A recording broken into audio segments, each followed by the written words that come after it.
जय गुरुदेव गणेश जी। जय गुरुमा रिद्धि सिद्धि जी। जय माता दी। दोस्तों, आप सभी का स्वागत है हमारे YouTube चैनल महाकाली ज्योतिष में। मैं ज्योतिष साहिल आज आपसे जिस विषय पर चर्चा करने जा रहा हूँ वह बहुत ही ज़्यादा महत्वपूर्ण विषय है। वह विषय यह है कि कैसे पता करें कि आपके ऊपर तंत्र हुआ है या कुछ किया करा है। क्या इसकी निशानियाँ सही मायने में आप अपने आप से भी कैसे पता कर सकते हैं, इस बारे में आज मैं आपको वो निशानियां बताने जा रहा हूं जो शायद ही आपने आज तक कभी सुनी होंगी या आपको किसी ने बताई होंगी पूर्ण रूप से। क्योंकि पूरा भेद कभी कोई बताता ही नहीं है। अगर पूरा भेद कुछ लोग ये सोचते हैं कि अगर हम बता देंगे तो पूरा भेद बताने से कभी हमारी वैल्यू घट जाएगी, हमारे पास लोग आएंगे नहीं। बट मेरे अकॉर्डिंग ऐसा नहीं होना चाहिए। सही मायने में ज्ञान क्या है ये बाहर निकल कर आना चाहिए। तो चलिए आज मैं आपको बताता हूँ क्या निशानियाँ हैं। सबसे पहले तो कि तंत्र और काला जादू एक ही चीज़ है। वो तंत्र के अंदर आने वाली एक हिस्सा है, उसका एक पार्ट है जिसमें बहुत ही ज़्यादा पावर से, बहुत ही ज़्यादा शक्ति से किसी के ऊपर कुछ किया जाता है और उसको नुकसान किया जाता है। ऐसा नहीं है कि काले जादू का अच्छा प्रयोग नहीं है, बहुत अच्छा प्रयोग है।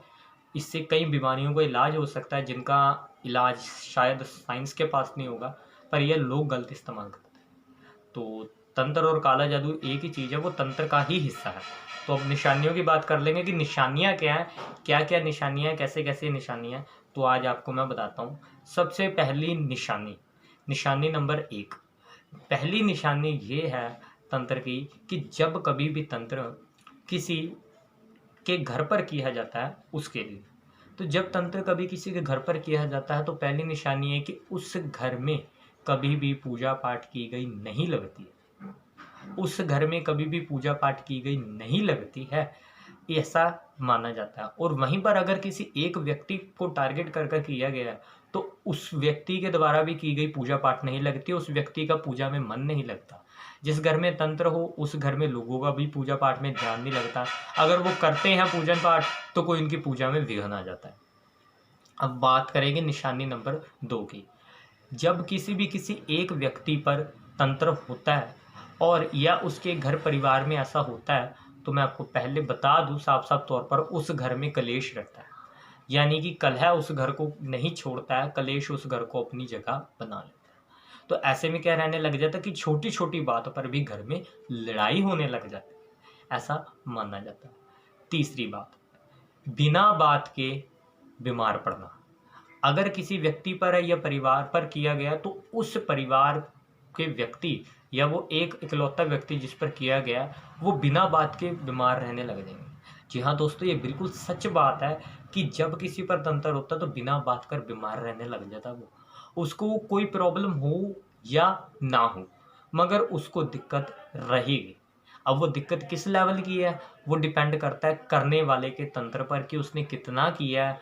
या जैसे कि मान लीजिए कि अगर किसी को उसने ऐसा किया है कि ये सिर्फ बीमार ही रहे, ये गिरा ही रहे, बिल्कुल बेड पकड़ ले, तो ऐसे में तो ये हो जाएगा कि वो इंसान बीमार रहेगा परंतु उसकी बीमारी का पता नहीं लगेगा। जैसे मान लीजिए कि एक रिपोर्ट कराएगा, उसमें आ गया कि भाई इसको अपना टाइफाइड है, एक रिपोर्ट करा ली उसके अंदर उसको आ गया कि भाई इसको शुगर की प्रॉब्लम है। ऐसे ऐसे कई उदाहरण है कि अलग अलग प्रॉब्लम्स आती मगर हकीकत में प्रॉब्लम जो है यानी कि किया कराया वो सामने नहीं आता।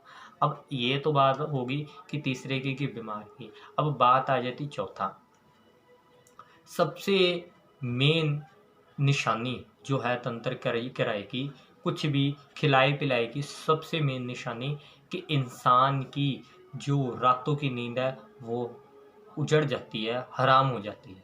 वो कैसे हो जाती है अब ये भी ध्यान से सुनिए कि जब भी तंत्र किसी पर किया जाता है उसका मनोदिमाग ऐसा हो जाता है कि उसको नकारात्मक ऊर्जाएं दिखने लग जाती हैं स्वप्न में भी। और वो उसको ऐसा लगता है कि मुझे सपना आ रहा है मगर वो एक सपना नहीं, एक सच होता है, हकीकत होता है, क्योंकि नकारात्मक ऊर्जाएं उसके आसपास होती हैं।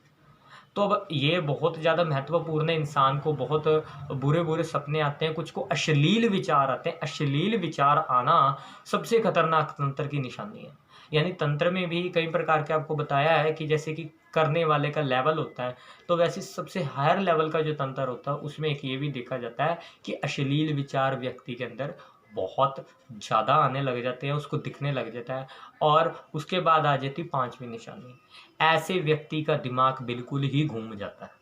उल्टी किस्म का हो जाता है। जैसे कि वो व्यक्ति, मान लीजिए उदाहरण के तौर पर, वो व्यक्ति वैसे तो जब वो ठीक था तो वो शांत किस्म का था, मगर अब वो चिड़चिड़ा, गुस्से वाला, क्रोधी हो गया। पहले तो वो एक अच्छे करैक्टर का था, अब वो एक काम वासना वाला इंसान बन गया, गलत करैक्टर का बन गया। पहले तो वह हर किसी से नरमाई से बात करता था, अपने दिल की बात हर किसी से खोलता था, मगर अब वो खोलता ही नहीं। ये भी एक बहुत बड़ी निशानी है तंत्र की किए कराई की, तो इस चीज़ का भी आप ध्यान रखें कि ये भी बहुत इंपॉर्टेंट एक पॉइंट आ जाता है। अब बात आ जाती है छेवां। छेवां भी एक बहुत अच्छी निशानी है। तो ये क्या निशानी है कि उस घर में से बरकत बिल्कुल ही ख़त्म हो जाती है, पैसे की बर्बादी शुरू हो जाती है, या तो बिल्कुल पैसे आने का मार्ग ही बंद हो जाता है, या अगर पैसा आता भी है तो क्या हो जाता है, वो पैसा दवाइयों में, किसी बुरे कामों में या बेवजह व्यर्थ होने लग जाता है। ये निशानी भी तंत्र की है, और ये सबसे ज़्यादा इम्पोर्टेंट निशानियों में से एक निशानी भी है।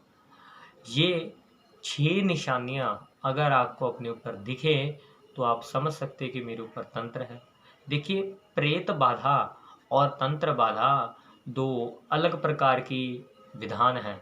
अब ये भी मैं आपको बताता हूँ तंत्र शास्त्र में क्या है। जैसे कोई कहता है कि मेरे ऊपर प्रेत है, अब किसी व्यक्ति पर प्रेत है तो उसके अंदर 2 कंडीशंस हैं, या तो वो प्रेत अपने आप उसके पीछे लगा है, या तो वो आत्मा उसके अपने पीछे लगी है, या फिर उसके ऊपर किसी ने छोड़ा। ये 2 कंडीशन है। अब भूत और प्रेत में भी फ़र्क होता है, इसका भी मैं आपको अवश्य बताऊंगा, वीडियो ज़्यादा लंबी नहीं करेंगे। तो ये थी तंत्र की कुछ 6 निशानियां, जो मुख्य मूल रूप से अगर आपको ये 6 निशानियां देखने को मिलती हैं, अगर इस 6 में से भी आपको कोई भी निशानियां देखने को मिलती हैं, एक निशानी को देखकर ही बिल्कुल विश्वास न मारना, थोड़ा टाइम देखिए, वेट करिए कि 2 से 4 निशानियां आपको दिखती हैं तो अवश्य आपके ऊपर ये तंत्र किया हुआ है। तो दोस्तों, आपकी कोई भी इससे संबंधित राय हो, अवश्य ही हम आपकी बात सुनने के लिए बैठे हैं। आपने हमें कमेंट कर कर ज़रूर बताना है। हमारा व्हाट्सअप नंबर है, अगर आप कमेंट नहीं करना चाहते, पर्सनली हमारे से मैसेज पर बात करना चाहते हैं तो आप कर सकते हैं। बात करना एकदम फ्री ऑफ कॉस्ट है, आप हमारे से बात कर सकते हैं, बिल्कुल निःशुल्क, आपसे इसके किसी भी चीज़ के पैसे नहीं लिए जाएंगे। आप हमारे से बात करें, बात करने हम आपसे ज़रूर आपकी बात का जवाब देंगे। और दोस्तों, वीडियो अगर अच्छी लगी हो तो वीडियो को करें लाइक, शेयर करें, कमेंट करें, और हमारे चैनल महाकाली ज्योतिष को कर लीजिए सब्सक्राइब, ताकि आने वाली ऐसी और इन्फॉर्मेटिव वीडियोस आप तक पहुंच सके, और आपको जो ज्ञान लोग पैसे लेकर नहीं बताते, वो ज्ञान हम आप तक निःशुल्क सेवा में पहुंचा सके। जय माता दी।